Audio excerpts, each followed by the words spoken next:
Frank's Last Case by Clive Lane and adapted by Nicola Prentice. Sergeant Frank Spike sat behind his desk and looked out of the window. Outside, cars moved slowly in the cold gray rain. He looked down at the gray hairs on his arms.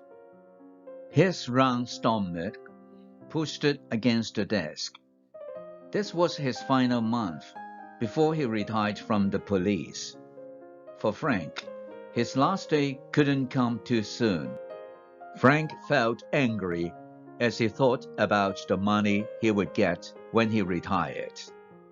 It wasn't enough money to pay for a short holiday on the cold and rainy east coast of England where he lived.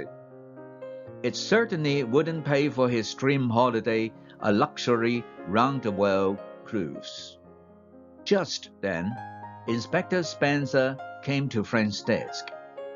Spencer had perfect white teeth, and he was always smiling.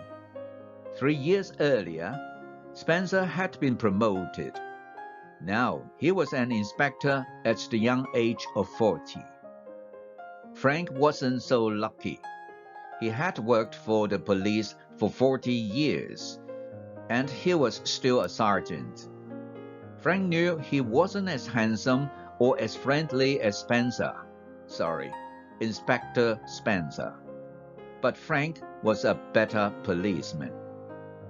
Frank had a nose for crime, and Spencer didn't. That nose meant Frank could think like a criminal and solve the most difficult crimes. As a result, the younger man often asked for Frank's help. In fact, it was the only time Spencer spoke to him. "Hey, Frank, can I ask you something?" asked Spencer. Frank wasn't surprised. "Do you know who the Babingtons are?" Spencer continued. Everyone knew who the Babingtons were. Ronald Babington was the super-rich owner of Babington Oil, and his wife Tabitha was a model. Together, they loved showing how rich they were. They often appeared in magazines like Hello, with their beautiful house and their collection of cars.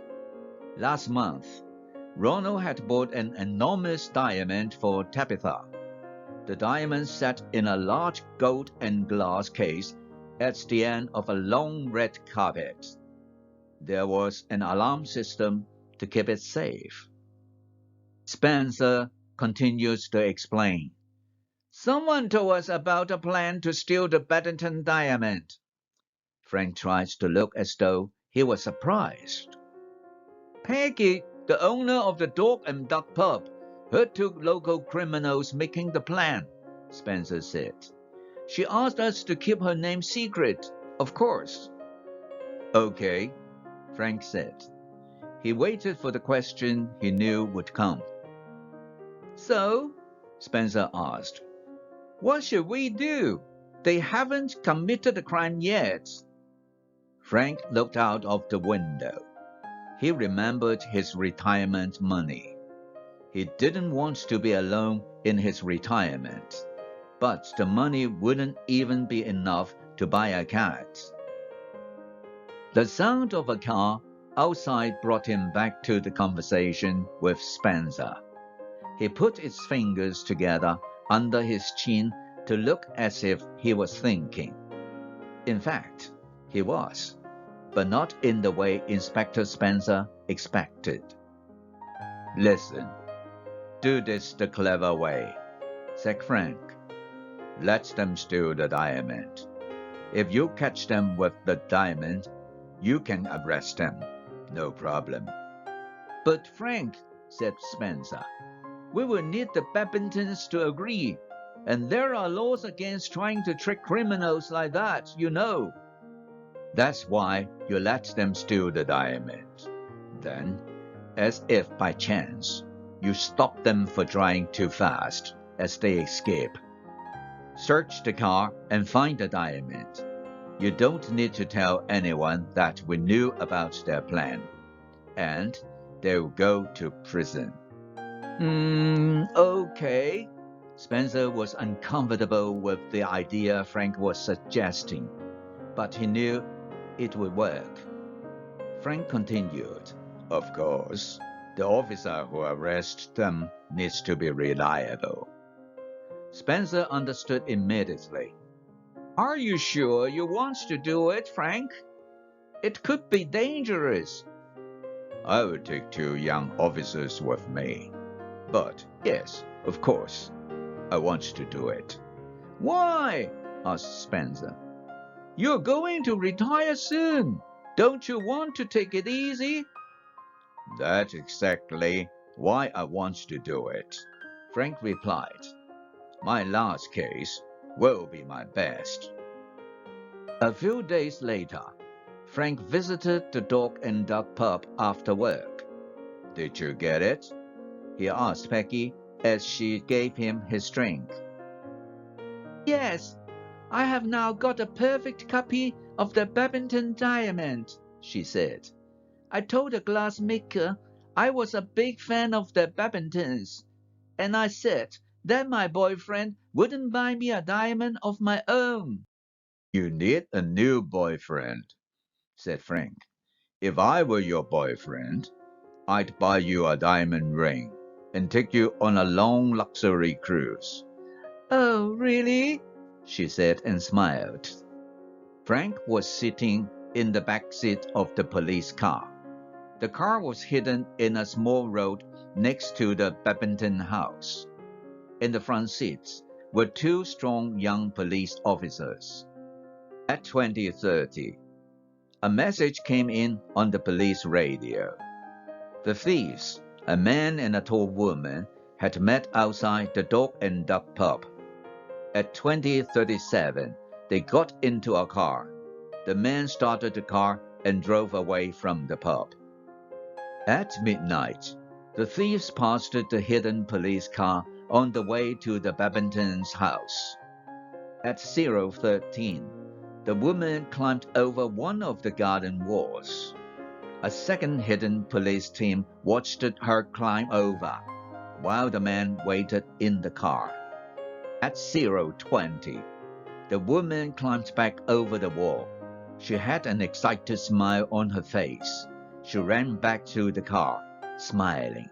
The man waited for her to jump in, and then they drove away. Almost immediately, the thieves passed Frank's car. The young police officer in the driver's seat switched on the blue lights and followed them. Inside the car, the thieves were afraid. What are they doing here? The man shouted. You said you turn off the alarms. Relax, I did, she replied. Remember, the police don't know what we've done. Just be normal. We can walk away from this with the diamond. The man stopped the car and opened his window. Is there a problem, officer? He asked. His face was red and shiny because he was so nervous. You're speeding. We'll need to give you a ticket. Can you both get out of the car, please? The man still looked nervous. One officer wrote the speeding ticket, and the other stood close in case they ran away. Frank began to search the car.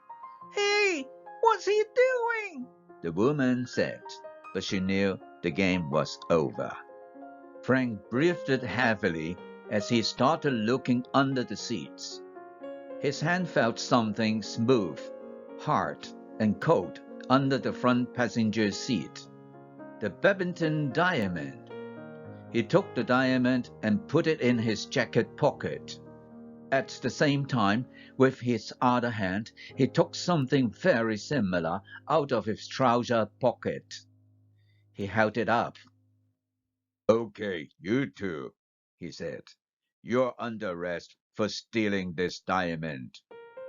While the young police officers arrested the criminals, Frank held the evidence up for everyone to see. In the light from the moon, It shone every color. "Wow," said one of the young police officers. "I've never seen a real diamond up close." "Imagine if someone gave you that as a present," said the other. "Just imagine," Frank agreed. He carefully put it into an evidence bag. Half an hour later, back at the station, he gave it to Spencer. Spencer took it from him carefully, as if it was a new baby. 5 weeks later, Frank was sitting in his new armchair and drinking a glass of the best champagne. His expensive new cat sat at his feet. He picked up the local newspaper. The 2 thieves had got 6 years in prison. The photo in the newspaper was the Badmintons. They were standing next to the diamond inside its new extra-strong glass case. Frank looked closer at the photo of the diamond. Only an expert would notice anything strange about the Badminton diamond, and only if they saw the diamond up close. Frank put the newspaper down and picked up one of the travel magazines on his beautiful new coffee table. "Peggy," he said, "would you like to go to the Bahamas or the Maldives?" Peggy put down her own champagne glass. A small diamond ring on her finger shone in the light. "Why not both?" she smiled. "I did promise you a long cruise," he said. "You did," she replied. "I'm so glad I caught you first, when I heard them planning to steal the diamond." "Me too, Peggy," he said. "Me too." Life now he had retired was a wonderful thing after all.